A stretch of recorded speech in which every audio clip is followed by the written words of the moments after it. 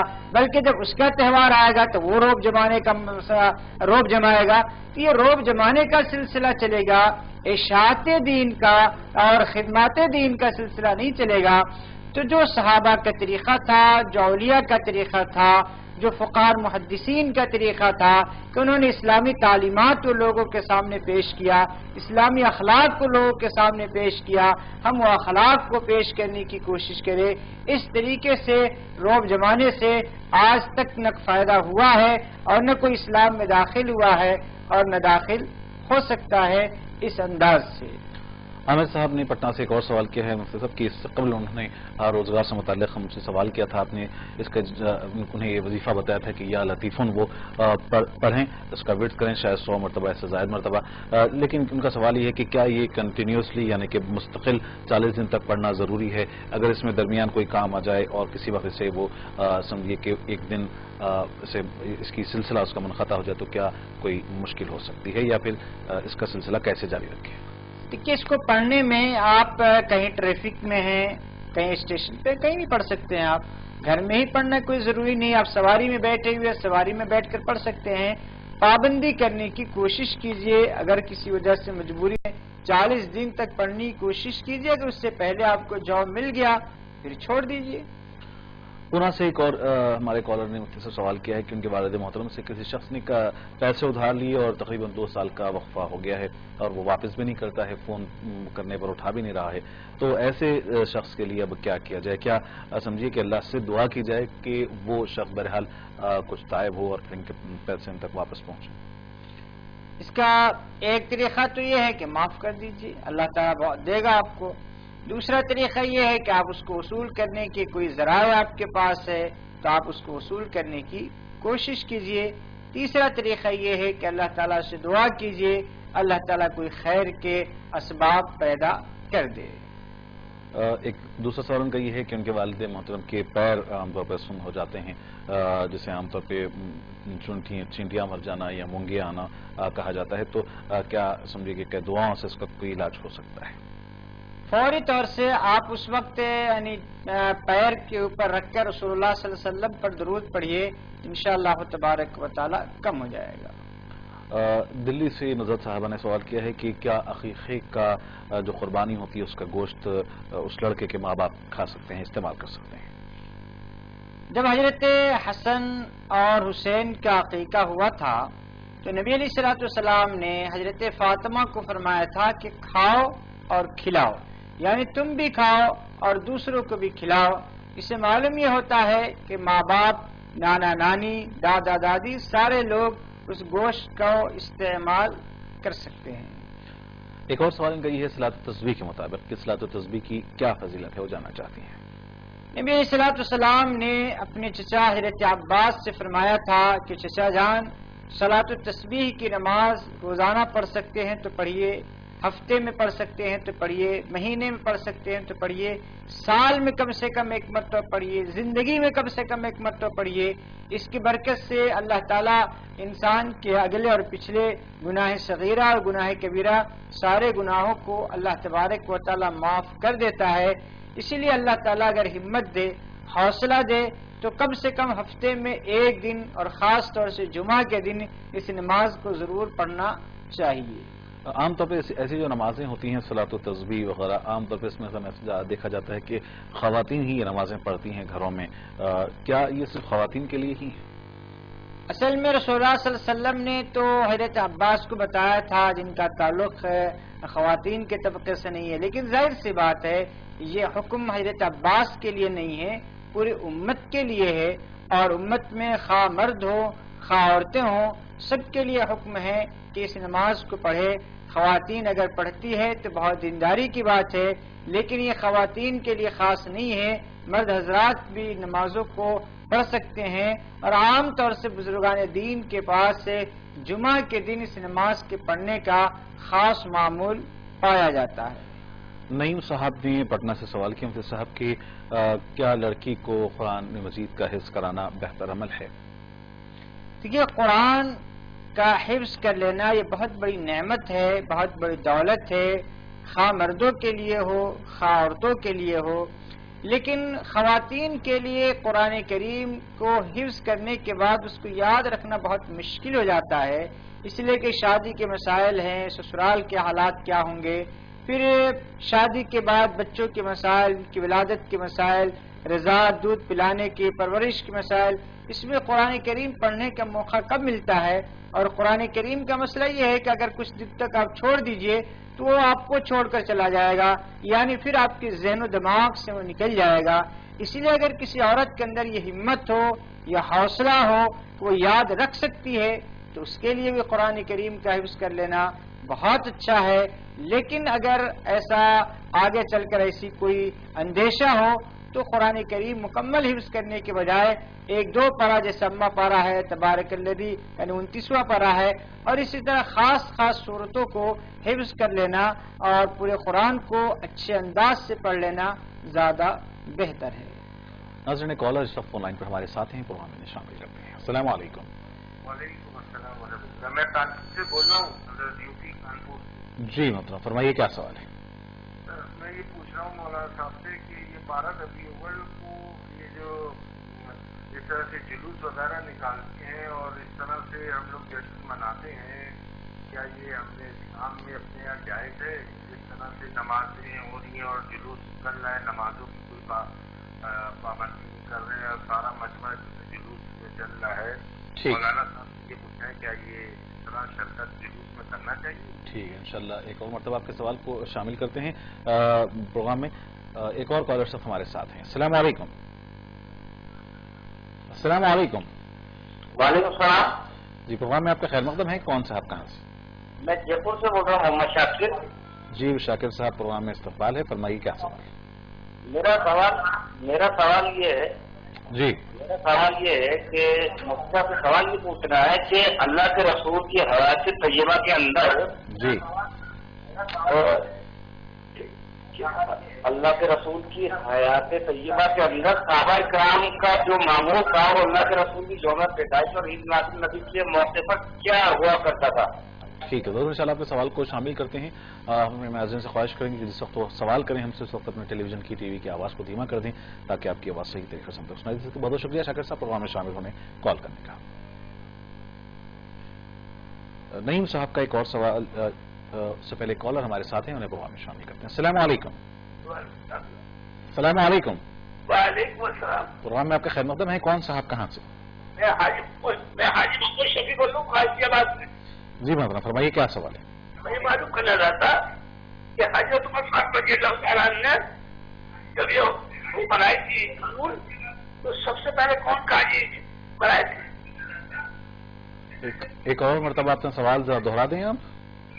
ہاں ایسا ہے کہ میں یہ معلوم کرنا چاہتا کہ حضرت عمر فاروق رضی اللہ تعالیٰ عنہ نے جب یہ قانون بنائے تھے تو سب سے پہلے قاضی کون بنائے تھے؟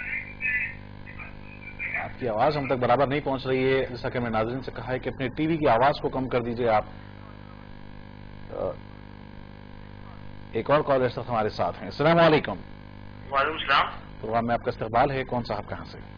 ہم فاروق بول رہے ہیں اناؤ سے. جی فاروق صاحب فرمائیے کیا سوال؟ ابھی مفتی صاحب نے فرمایا کہ جلوس نہیں نکالنا چاہیے. کانپور کے قاضی شہر جو ہیں جی تو وہ منظور احمد مظاہری وہ تو ان کی قیادت میں بہت بڑا وشو پرسدھ جلوس نکلتا ہے. ٹھیک ہے جی. اور لکھنؤ میں جو جلوس نکلتا ہے کیا وہ مدح صحابہ کے نام سے جی بہت ہی بڑا جلوس نکلتا ہے. اس کے تعلق سے مفتی صاحب کا کیا حکم ہے؟ ٹھیک ہے ضرور انشاءاللہ آپ کے سوال کو شامل کرتے ہیں. بہت بہت شکریہ فاروق صاحب کو ہمیں شامل ہونے کال کرنے کا. نعیم صاحب نے پٹنہ سے سوال کیا تھا مفتی صاحب حفظ قرآن کے متعلق، آپ نے جواب دیا ہے. دوسرا سوال ان کا یہ تھا کہ کیا اگر کبھی وقت ضرورت نماز کو جانے کے لیے ہمیں سرکاری گاڑی کا استعمال کرنا پڑے یا سرکاری کی بجائے سمجھیے اگر خانگی گاڑی کسی کمپنی میں ملازمت کرتے ہیں وہاں سے کیا ہم بغیر اجازت کے سمجھیے کہ استعمال کر سکتے ہیں یا سمجھیے ہمارے مصرف میں ہو تب ہم بغیر کسی اجازت کے اسے کہیں لے جا سکتے ہیں؟ دیکھیے اگر اس طرح کی اجازت ہو کہ اگر معلوم ہو جو ذمہ دار ہیں کہ اس گاڑی پہ بیٹھ کر یہ لوگ نماز پڑھنے گئے تھے اور ان کی طرف سے کسی طرح کی ناراضگی کا یا کسی طرح کے آپ پر جرمانے کا یا اور کسی طرح کی کوئی بات نہ ہو تو ایسی صورت میں گویا کی اجازت سمجھی جائے گی اور ایسی گاڑیوں پر نماز پڑھنے جانے کی یا اور کسی مقصد سے جانے کی اجازت ہوگی۔ مفتی صاحب، دو تین سوالات ہمارے جو اب آئے ہیں وہ تقریباً 12 ربیع الاول کے متعلق ہیں۔ سب سے پہلے کانپور سے ایک صاحب نے سوال کیا تھا کہ جو جشن منایا جاتا ہے، جلوس نکالے جاتے ہیں، ایسے میں دیکھا جاتا ہے کہ بہت سے لوگوں کی نماز کی پابندی نہیں ہوتی ہے اور بہت سارے اس میں خرافاتیں عام ہو گئی ہیں۔ شاکر صاحب نے جے پور سے سوال کیا، ان کا سوال یہ ہے کہ حیات طیبہ میں نبی کریم صلی اللہ علیہ وسلم کی زندگی میں صحابہ کرام کا کیا معمول رہا ہے جب کبھی بھی سمجھیے کہ آپ کی یوم پیدائش کا وقت آیا ہو یا تاریخ آئی ہو۔ اسی طریقے سے غازی ایک فاروق صاحب نے غالباً یہ بھی کانپور سے ہیں، انہوں نے بھی یہ سوال کیا ہے کہ بعض ہمارے علماء کرام خود جلوسوں کی قیادت کرتے ہیں، جیسا کہ انہوں نے لکھنؤ کا نام لیا، کانپور کا نام لیا، اور ہم نے دیکھا کہ باقی حیدرآباد بھی ہو یا اور بھی بڑے شہروں میں وہاں پر جلوس بہرحال علماء کی قیادت میں بھی نکالے جاتے ہیں۔ تو کیا بہرحال پرامن جلوس یا سمجھیے کہ کوئی ایسا جلوس جس میں کوئی خرافاتوں سے وہ پاک ہو، صرف اس کے اندر بہرحال کہیں نہ کہیں اسلام کی دین کی جھلک نظر آتی ہے، اس کی اجازت ہو سکتی ہے؟ کیا خوشی منائی جا سکتی ہے؟ نبی علیہ الصلوۃ والسلام مکہ میں 13 سال رہے نبوت کے ملنے کے بعد، اور 13 سال میں ظاہر سی بات ہے 13 مرتبہ اسے 9 ربیع الاول کی یا 12 ربیع الاول کی تاریخ آئی۔ مدینہ میں جانے کے بعد آپ صلی اللہ علیہ وسلم 10 سال تک رہے اور 10 سالوں میں 10 بار ربیع الاول کی یہ تاریخ آئی، لیکن کسی بھی صحیح روایت میں یا ضعیف روایت میں یہ بات نہیں ملتی ہے کہ نبی علیہ الصلوۃ والسلام نے مکہ میں کسی طریقے سے 12 تاریخ کو کوئی بیان دیا ہو یا کوئی جشن منایا ہو، یا مدینہ میں جانے کے بعد آپ صلی اللہ علیہ وسلم نے 12 تاریخ کو صحابہ کو بیٹھا کر یہ کہا ہو کہ آج میری پیدائش کا دن ہے، میں کچھ بیان کرتا ہوں، کچھ جلسہ ہو جائے، کچھ کھانے کی تقریب ہو جائے۔ کوئی ایسی ضعیف سے ضعیف تر روایت بھی میرے علم سے نہیں گزری ہے جس میں رسول اللہ صلی اللہ علیہ وسلم نے صحابہ کو 12 تاریخ کو 12 ربیع الاول کو کسی طرح کی خوشی منانے یا کسی طرح کا غم منانے یا کسی طرح کی کوئی تقریب منانے یا روزہ اور نماز کا حکم دیا۔ رسول اللہ صلی اللہ علیہ وسلم کی اس دنیا سے تشریف لے جانے کے بعد 30 سے 32 سال کا عرصہ خلفائے راشدین کا ہے۔ حضرت ابوبکر رضی اللہ تعالیٰ عنہ سے لے کر حضرت علی رضی اللہ تعالیٰ عنہ کا دور تقریباً 30 سال پہ مشتمل ہے، اور یہ وہ سال ہے جس میں دین کو بہت استحکام ہوا اور تقریباً اسلام عرب سے نکل کر عجم کے علاقے تک گیا۔ اس 30 سال کے عرصے میں آپ کسی سے بھی پوچھئے کہ یہ 30 سال کا طویل عرصہ پورے صحابہ کرام جو عرب سے عجم میں پھیلے ہوئے تھے، کہیں 12 ربیع الاول کا کوئی بیان ہوا ہو، کوئی تقریب ہوئی ہو، کوئی دعوت ہوئی ہو، کوئی جلسہ ہوا ہو، کوئی جلوس ہوا ہو، ایسی کوئی بات اسلامی تاریخ کے اندر نہیں ملتی ہے۔ بلکہ میں یہ کہوں کہ 600 ہجری تک 600 سال تک پوری اسلامی تاریخ 12 ربیع الاول کو جشن منانے سے بالکل نہ واقف تھی۔ 600 کے بعد شاہ اربل نے ایک سیاسی مقصد کے تحت باضابطہ 12 ربیع الاول کا جلوس سے شروع ہوا۔ انشاءاللہ تبارک و تعالی وقت رات کل میں اس پر تفصیل بتاؤں گا کہ اس کا پس منظر کیا تھا۔ تو 600 سال تک اسلامی تاریخ میں پوری دنیا میں پوری اسلامی ملک میں کہیں بھی جشن یا اس طریقے سے جلوس منایا نہیں گیا۔ میں یہ عرض کرتا ہوں کہ جو چیز قرآن میں نہیں ہے، جو چیز احادیث میں نہیں ہے، نبی علیہ الصلوۃ والسلام نے نہیں کیا، صحابہ نے نہیں کیا، 600 سال تک کہیں دنیا میں اس کا وجود نہیں تھا، تو آخر وہ چیز اس زمانے میں عبادت کیسے بن جائے گی؟ کیسے ہم کہیں گے کہ یہ عبادت ہے اور اس سے سامنے والوں کو روک پڑے گا؟ اور رہا بعض علماء کا جلوس کی قیادت کرنا، تو علماء کی اپنی انفرادی رائے ہو سکتی ہے، ہمارے نزدیک دلیل قرآن ہے، حدیث ہے، صحابہ کا عمل ہے۔ اور دوسرا مسئلہ لکھنؤ میں جو مدح صحابہ کا جلوس ہے وہ در حقیقت شیعہ کے خلاف ہے، چونکہ شیعہ صحابہ کو نہیں مانتے ہیں، صحابہ کو گالیاں دیتے ہیں، صحابہ کی تکفیر کرتے ہیں، تو ان کو یہ بات بتانے کے لیے کہ صحابہ یہ اللہ کے انتہائی محبوب بندے تھے، شاید ان کے مخالفت میں وہ جلوس نکالا جاتا ہو، وہ چیز وہ 12 ربیع الاول کو شاید نہیں ہوتا ہے، کسی اور تاریخ میں ہوتا ہوگا۔ ناظرین، پروگرام راہ ہدایت میں وقت چلا ہے، ایک مختصر سے وقفے کا جائیے گا نہیں، لوٹتے ہیں کچھ ہی دیر بعد انشاءاللہ جاری رہے گا پروگرام راہ ہدایت۔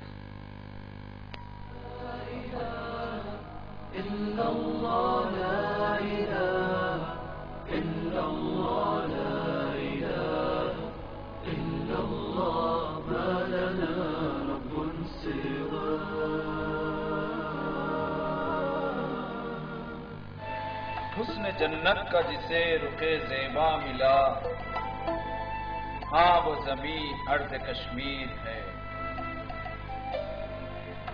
سنگ مرمر سے وادیاں یہ نیلا آسماں، چشموں کی زمین ارض کشمیر ہے۔ سہانا موسم اور خوبصورت وادیاں، مسجدوں سے بلند ہوتی اذانیں اور مقدس زیارت گاہیں، مذہبی پیار و محبت اور یکجہتی کی مثالیں،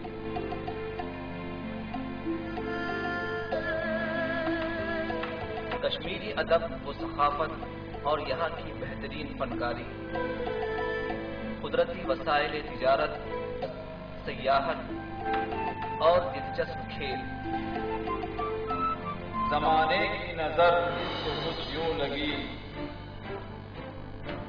ہے بے چینیاں پر خاموش ارض کشمیر ہے، نہ رہیں گے صدائے نشیب لوگوں، یہ بلند و بالا یہ چمن ارض کشمیر ہے۔ سیاسی جنگ اور عوامی مسائل، کشمیریوں کا درد، ان کے آنسو اور ان کا حق، ہر خبر و منظر کا احاطہ کرے گا خصوصی خبرنامہ، جموں سے لداخ تک اور لداخ سے کشمیر تک۔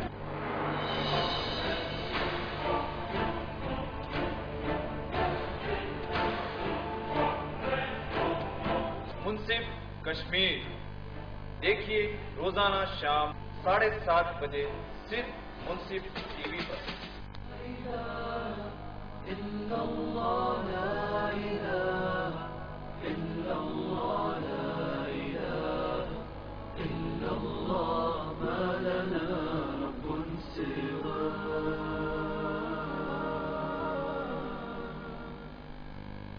السلام علیکم ناظرین، وقفے کے بعد پروگرام راہ ہدایت میں دوبارہ آپ کا استقبال ہے، خیر مقدم ہے۔ میں ہوں آپ کا میزبان محمد حسام الدین اور اس وقت اسٹوڈیوز میں موجود ہیں آپ کے سوالات کے جوابات دینے کے لیے مفتی محمد شوکت قاسمی صاحب۔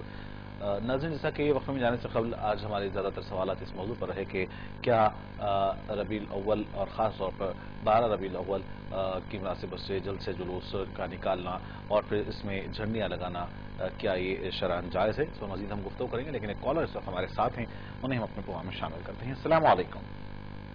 السلام علیکم۔ وعلیکم السلام، پروگرام میں خیر مقدم ہے۔ کون صاحب کہاں سے؟ میں محمد شاکر بول رہا ہوں جے پور سے۔ جی شاکر صاحب فرمائیے، کیا سوال ہے؟ میرا ایک سوال تھا مفتی صاحب سے۔ جی۔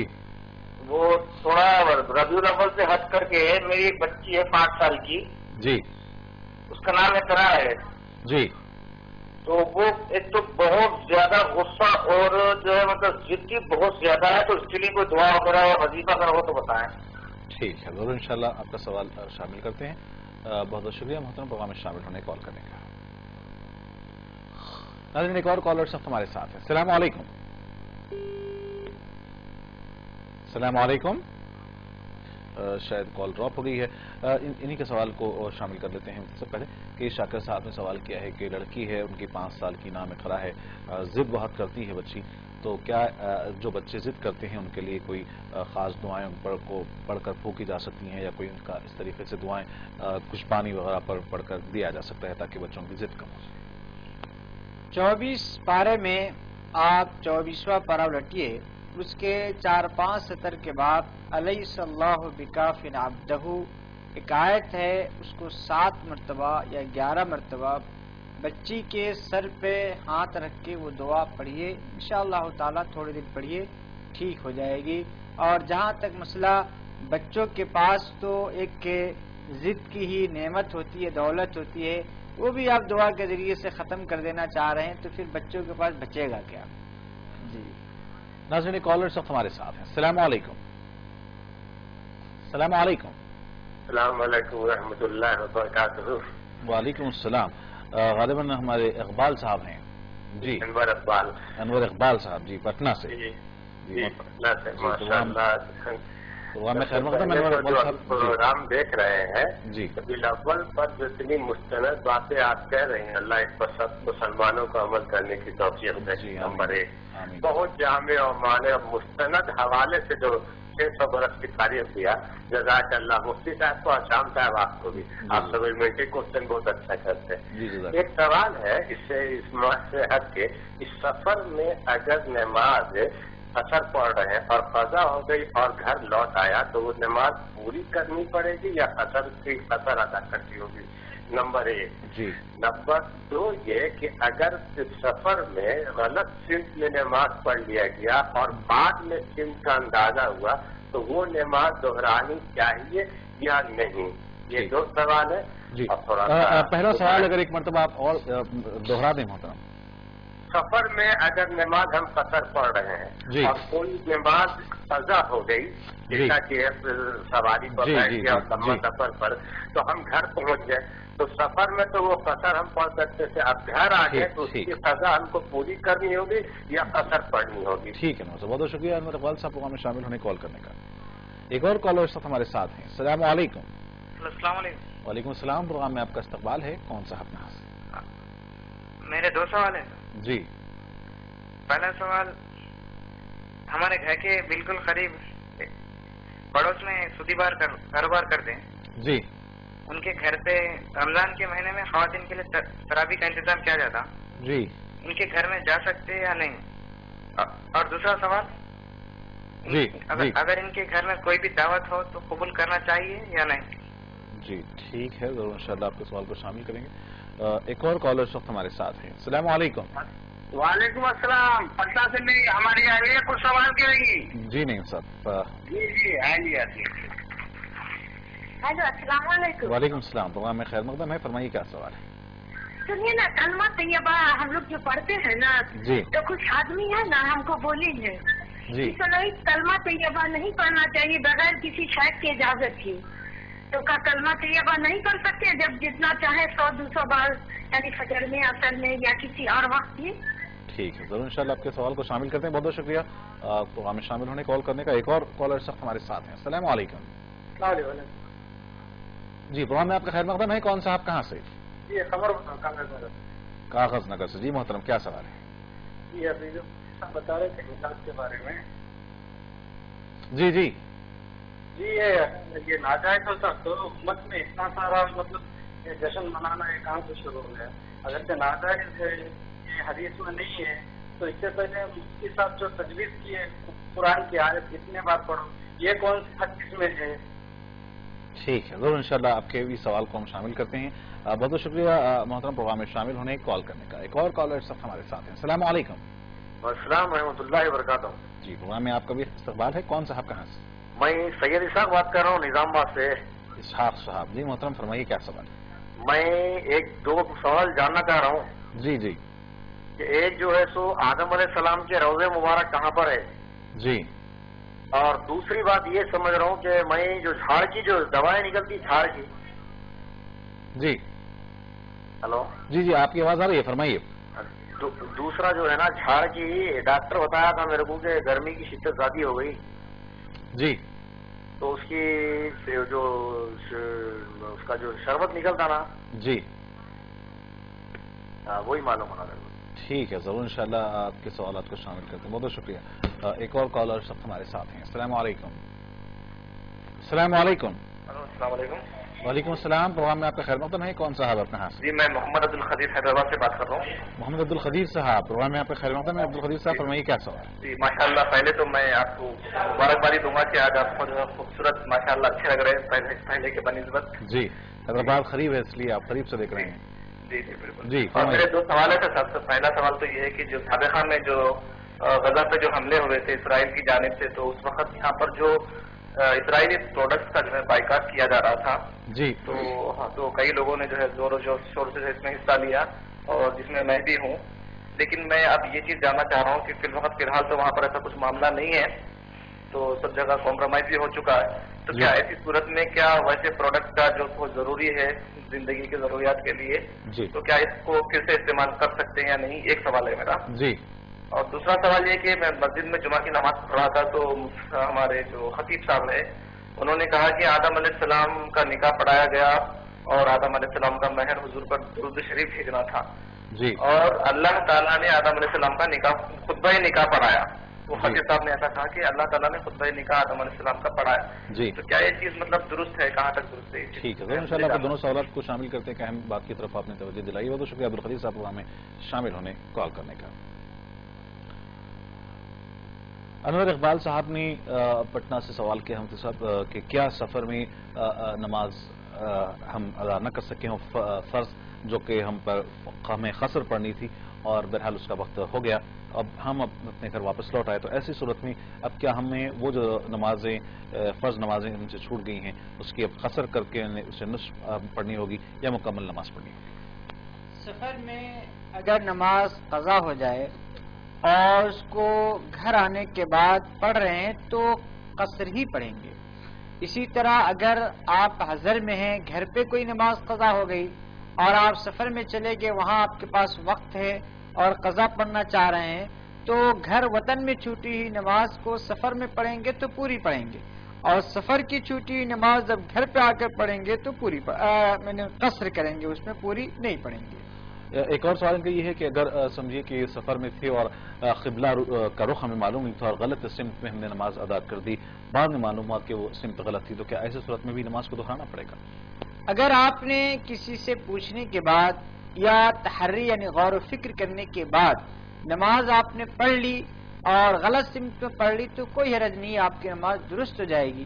لیکن بغیر کسی سے پوچھے ہوئے، بغیر تحری کیے ہوئے، بغیر غور و فکر کیے ہوئے آپ نے کدھر نماز پڑھ لی تو اسی صورت میں آپ کی نماز درست نہیں ہوگی. ایک اور کالر نے ایک اہم سوال کیا ہوتا صاحب کہ ان کے پڑوس میں کوئی لوگ ہیں جو سودی کاروبار میں سمجھیے کہ ملوث ہیں اور پھر انہی کے پاس رمضان مبارک کے مہینے میں تراویح کی نماز کا اہتمام کیا جاتا ہے، تو کیا ایسے لوگوں کے ہاں ان کے پاس ان کے گھر میں جا کر سمجھیے کہ ظاہر ہے نماز تو بھی اور پڑھاتے ہوں گے، کیا وہاں پر نماز پڑھانا درست ہوگا؟ اور ساتھ ہی ساتھ ان کا یہ بھی سوال ہے کہ اگر ایسے کسی حضرات کے پاس سے ہمیں کوئی دعوت آتی ہے تو کیا ہمیں وہ دعوت قبول کرنا چاہیے، ان کے پاس ہم کھانا بھی کھا سکتے ہیں یا نہیں؟ ایسے لوگ جن کا سودی کاروبار میں ملوث ہونا بالکل واضح ہو، ایسے لوگوں سے روابط حتی الامکان کم رکھنا چاہیے اور ان کے پاس تقریبات میں دعوت وغیرہ میں شرکت نہیں کرنی چاہیے، الا یہ کہ کوئی مجبوری ہو تو الگ مسئلہ ہے. جہاں تک نماز پڑھنے کی بات ہے تو اگر کوئی دوسرا شخص آ کر پڑھاتا ہے تو ان کے گھر میں بھی نماز پڑھی جا سکتی ہے. نعیم صاحب پٹنہ سے ان کے اہلیہ نے سوال کیا ہے کہ کیا کلمہ طیبہ کا ورد زیادہ سے زیادہ کیا جا سکتا ہے یا دن میں کئی مرتبہ پڑھا جا سکتا ہے، یا پھر اس کے لیے سمجھیے کہ کوئی وقت مخصوص ہے یا کسی سے اجازت لینی اس کی ضروری ہے؟ اگر آپ کو اجازت لینے کا ہی بہت زیادہ فکر لگی ہے تو ٹھیک ہے، میں اجازت دیتا ہوں، پڑھیے، آپ جتنا چاہے پڑھ سکتے. دیکھیے ذکر کے لیے کسی کی اجازت کی کوئی ضرورت نہیں ہے. آپ درود شریف کتنا بھی پڑھ لیجئے، بلکہ ربیع الاول کے مہینے میں کثرت سے درود شریف درود و سلام کا نذرانہ رسول اللہ صلی اللہ علیہ وسلم کی خدمت میں بھیجنا چاہیے. آپ پہلا کلمہ جتنا چاہے پڑھیے، اس میں کسی کی اجازت لینے کی کوئی ضرورت نہیں. یہ غالباً کلمہ طیبہ انہوں نے کہا ہے لا الہ الا اللہ محمد رسول اللہ، کتنی مرتبہ بھی وہ پڑھ سکتی ہیں، اس میں کسی کی سمجھے اجازت کی ضرورت نہیں ہے، جتنی مرتبہ چاہیں آپ کلمہ طیبہ کا ورد کر سکتی ہیں، پڑھ سکتی ہیں. بہرحال بہت اچھی بات ہے. کاغذ نگر سے عادل آباد کاغذ نگر سے ہمارے ایک کالر نے سوال کیا مفتی صاحب کہ ربیع الاول کے اسی سمجھے کہ شروع سے متعلق کے جلسے جلوس یا پھر اس طریقے کی جو نئی خرافتیں ہیں، آپ نے بھی کہا کہ وہ بہرحال جائز نہیں ہیں، تو یہ اس کی دلیل وہ بہرحال وہ مانتے ہیں کہ کیا آخر دلیل ہے اس کی، کیوں اس کی اجازت نہیں ہے، ناجائز کیوں قرار دیا جا رہا ہے؟ دیکھیے دو چیز ہے، ایک ہے فی نفسی نبی علیہ الصلوۃ والسلام کی ولادت کا تذکرہ، آپ صلی اللہ علیہ وسلم کی سیرت کا تذکرہ، آپ کی سنت کا تذکرہ، اس کو کوئی بھی حرام نہیں کہہ سکتا ہے اور کسی کے لیے کہنا جائز بھی نہیں ہوگا. نبی علیہ الصلوۃ والسلام کی ولادت کا تذکرہ بالکل عبادت ہے، سیرت کا تذکرہ عبادت ہے، سنت کا تذکرہ عبادت ہے، لیکن آپ صلی اللہ علیہ وسلم کے نام پر جو اس وقت کیا جا رہا ہے، یہ طریقہ جو اپنایا جا رہا ہے، چاہے وہ جلوس کی شکل میں ہو یا لائٹنگ کی شکل میں ہو یا جھنڈے کی شکل میں ہو یا ہنگامے کی شکل میں ہو، یہ چیز صحابہ سے ثابت نہیں ہے۔ دیکھیے، صحابہ نے رسول اللہ صلی اللہ علیہ وسلم کی محبت میں اپنی جان قربان کی، اپنی اولاد کو قربان کی، اپنے وطن کو قربان کیا۔ ہم نے تو رسول اللہ صلی اللہ علیہ وسلم کی محبت میں ایک انگلی بھی اب تک نہیں کٹایا ہے، لیکن جو رسول اللہ صلی اللہ علیہ وسلم سے اتنی محبت کیا کرتے تھے، ان کے پاس 30 سال اور بعض صحابہ کے پاس 50 سال 12 ربیع الاول کی تاریخ آئی، لیکن کبھی ان لوگوں نے ایسا کوئی عمل نہیں کیا۔ تو ہمارے لیے وہ عمل کرنا کیسے درست ہو سکتا ہے جو صحابہ رسول اللہ صلی اللہ علیہ وسلم کی ایک ایک سنت اور ایک ایک ادا پر اپنی جان کو قربان کرنے کے لیے تیار تھے اور کر دیتے تھے، لیکن انہوں نے اس طریقے سے محبت کا اظہار نہیں کیا۔ تو ہم کو اور آپ کو جو کرنا چاہیے وہ تو نہیں کر رہے ہیں۔ آپ درود پڑھیے 5000 روزانہ، 10,000 درود شریف پڑھیے۔ صحابہ تو روزانہ جشن میلاد مناتے تھے، جب صحابہ آپس میں 2-3 ملتے تھے، رسول اللہ صلی اللہ علیہ وسلم کی سنتوں کا تذکرہ ہوتا تھا، آپ پر درود و سلام پڑھتے تھے اور اس طریقے سے جدا ہو جاتے تھے۔ یہ طریقہ ہے، کیجئے، رسول اللہ صلی اللہ علیہ وسلم کی سنتوں کو تلاش کیجئے، رسول اللہ صلی اللہ علیہ وسلم کی سیرتوں کو پڑھیے، آپ پر درود و سلام پڑھیے۔ یہ در حقیقت جشن ہے۔ جشن یہ نہیں ہے کہ خوشی منا لیجئے، کھانا پکا لیجئے، جلسے میں شریک ہو جائیے، جلوس میں شریک ہو جائیے، کچھ کرنا نہ پڑے، محنت کیا کرتے تھے، اس طرح کی خوشیوں سے اپنے آپ کو دور رکھتے تھے۔ غالباً ان کا اشارہ ایک اور آپ کی جواب کی طرف تھا کہ جیسا کہ بعض چیزوں میں آپ نے کہا کہ 7 مرتبہ یا پھر 11 مرتبہ پڑھنے سے سمجھیے کہ کچھ پریشانیاں دور ہو سکتی ہیں، یا جیسا کہ ایک بچے کے ضد کے تعلق سے کہا گیا کہ اتنے مرتبہ پڑھ کر اسے دم کیا جائے۔ ان کا یہ کہنا ہے کہ کیا یہ چیزیں بھی قرآن و حدیث سے ثابت ہیں؟ رسول اللہ صلی اللہ علیہ وسلم نے بہت ساری دعائیں بتائی ہیں جس میں 7 مرتبہ اور 3 مرتبہ پڑھنے کا حکم دیا ہے، اور اس کا تعلق علاج سے ہے، عبادت سے نہیں ہے۔ یعنی علاج الگ چیز ہے اور عبادت الگ چیز ہے۔ عبادت کے لیے قرآن و سنت سے دلیل کا ہونا ضروری ہے، علاج کے لیے قرآن و سنت سے دلیل ہونا ضروری نہیں ہے۔ آپ انجیکشن لیتے ہیں، قرآن میں ہے کیا؟ آپ ٹیبلٹ استعمال کرتے ہیں، حدیث میں ہے کیا؟ آپ سیرپ استعمال کرتے ہیں، صحابہ سے ثابت ہے کیا؟ یہ علاج ہے۔ علاج کے لیے دلیل کی ضرورت نہیں ہے، تو تجربات پر مبنی ہے۔ جس چیز کو آپ عبادت سمجھ رہے ہیں، جس چیز کو آپ سنت سمجھ رہے ہیں، عبادت اور سنت کا ثبوت ہوگا قرآن سے، حدیث سے، عمل صحابہ سے، اور علاج کا ثبوت ہوگا تجربات کی بنیاد پر۔ تو یہ جو بتایا جاتا ہے کہ اس آیت کو آپ اتنے مرتبہ پڑھیے، یہ عبادت کے لیے نہیں ہے، یہ علاج کے لیے ہے، اور علاج کے لیے قرآن و سنت سے دلیل نہیں مانگی جاتی ہے۔ سید اسحاق صاحب نے نظام آباد سے سوالات کیے ہیں۔ مفتی صاحب، پہلا سوال یہ ہے کہ کیا اب دنیا میں حضرت آدم علیہ السلام کا روضہ یا ان کی قبر کہیں موجود ہے؟ کیا اس کے کوئی نشان پائے جاتے ہیں؟ نبی علیہ السلام نے حضرت آدم علیہ السلام کی قبر کے سلسلے میں کوئی واضح بات نہیں بتائی ہے، اور ظاہر سی بات ہے اس وقت کا کوئی آدمی موجود نہیں ہے جس سے پوچھا جائے کہ وہ قبر کہاں ہے، ان کے تدفین میں کون لوگ شریک تھے، اسی لیے صحیح طور سے معلوم نہیں ہے۔ بعض لوگوں کا خیال ہے کہ حرم کے کسی حصے میں آپ کی قبر تھی، لیکن اللہ تعالیٰ یہ صحیح جانتا ہے، اور اس سلسلے میں ہمیں اور آپ کو تحقیق کرنے کی کوئی ضرورت بھی نہیں ہے، اس لیے کہ اس پر دین کی کوئی چیز موقوف بھی نہیں ہے۔ آج بالکل صحیح کہا صاحب آپ نے کہ ایسی چیزوں پر عام طور پر دین کی کوئی عمارت تو کھڑی ہو نہیں سکتی، اور اس میں بہت زیادہ اپنا زور لگانے کی بھی زیادہ ضرورت نہیں ہے۔ دوسرا سوال ان کا یہ تھا کہ شاید ان کے کسی ڈاکٹر نے یا کسی طبیب نے یہ کہا تھا کہ کوئی جھاڑ کی کوئی دوا ہے، وہ لینے سے بہرحال انہیں آرام ہو سکتا ہے، تو اب یہ وہی طبیب میں سمجھتا ہوں بہتر اور مناسب بتا سکتے ہیں، تو آپ ان طبیب کے پاس ہی دوبارہ رجوع ہوں تو بہتر اور مناسب ہوگا۔ عبدالقدیر صاحب نے حیدرآباد سے ایک اچھا سوال کیا ہے کہ گزشتہ رمضان میں غزہ پر جس طریقے سے اسرائیل نے بربریت کی اور ظلم و جبر کا پہاڑ توڑا اور معصوم بچوں کو وہاں پر بچوں کو، بڑوں کو، خواتین کو بہرحال ظلم کا نشانہ بنایا گیا، ہزاروں کی تعداد میں لوگ وہاں پر شہید ہوئے. ایسے میں پوری دنیا میں، نہ صرف ہندوستان بلکہ پوری دنیا میں اسرائیل کا بائیکاٹ کیا گیا، اسرائیلی پروڈکٹ کا بائیکاٹ کیا گیا. بہت اچھی چیز تھی اور اس کا بہت زبردست اثر بھی دیکھنے میں آیا کہ اسرائیل کی کمپنیوں کو کافی نقصان اٹھانا پڑا تھا. اور یہ وہی کمپنیاں ہیں جو یہ پروڈکٹ بنا کر کھانے پینے کی چیزیں بنا کر جہاں سیل کرتی ہیں اور جس استعمال کی چیزیں سیل کرتی ہیں، یہ وہی کمپنیاں تھیں جو ساتھ میں دوسری سمجھے کہ عسکری آلات بنانے والی بھی میں بھی شامل تھیں. بہت بڑا اس کا فائدہ ہوا، اثر ہوا. لیکن سوال یہ ہے کہ اب بہرحال کہیں نہ کہیں حالات معمول پر نظر آتے ہیں. گو کہ کشیدگی تو بہرحال ہے موجود، لیکن کیا اب ایسے موقع پر جبکہ انہوں نے کہا کہ کمپرمائز، کیونکہ ابھی کمپرمائز تو مکمل نہیں ہوا لیکن پھر بھی حالات پرامن ہے، تو ایسے میں اب کیا کریں؟ اس دور میں بھی حتی الامکان اسرائیلی مصنوعات سے اپنے آپ کو بچانا چاہیے. اللہ یہ کہ بعض بنیادی ضرورتیں ہیں، افسوسناک پہلو ہے کہ وہ ہر شعبے میں داخل ہو چکا ہے اور انسان کے لیے ایسی بنیادی ضرورتیں وہ بناتا ہے کہ اس کے بغیر کوئی چارہ کار نہیں ہوتا ہے. تو ایسی صورت میں اس کو استعمال کیا جا سکتا ہے. ایک اور سوال ان کا یہ ہے عبدالقدیر صاحب کا کہ ابھی حال ہی میں کسی مسجد میں خطیب نے کہا کہ حضرت آدم علیہ السلام کا نکاح ہوا اور نکاح خود اللہ رب العالمین نے اس میں خطبہ دیا تھا اور سمجھیے کہ اللہ تبارک تعالیٰ خود اس میں اس نکاح کروایا ہے. تو کیا یہ بات قرآن حدیث سے یا سنت سے کہیں سے ثابت ہے؟ اب ظاہر سی بات ہے نبی علیہ السلام نے تو ایسی کوئی بات بتائی نہیں ہے. وہ خطیب صاحب کو پتہ نہ کہاں سے ایسا حوالہ مل گیا کہ اللہ تعالیٰ نے خطبہ نکاح پڑھایا. اب ظاہر سی بات ہے گواہ میں فرشتوں کو رکھ دیے ہوں گے کہ فرشتے گواہ تھے، رسول اللہ صلی اللہ علیہ وسلم نے اللہ تعالیٰ نے باضابطہ نکاح پڑھایا اور مہر بھی انہوں نے تعین کر دی. ظاہر سی بات ہے جب کسی چیز کا ثبوت یعنی صحیح سند سے، صحیح روایات سے، صحیح احادیث سے موجود نہ ہو، اس طرح کا بیان کرنے میں انسان کو جرأت کا مظاہرہ نہیں کرنا چاہیے.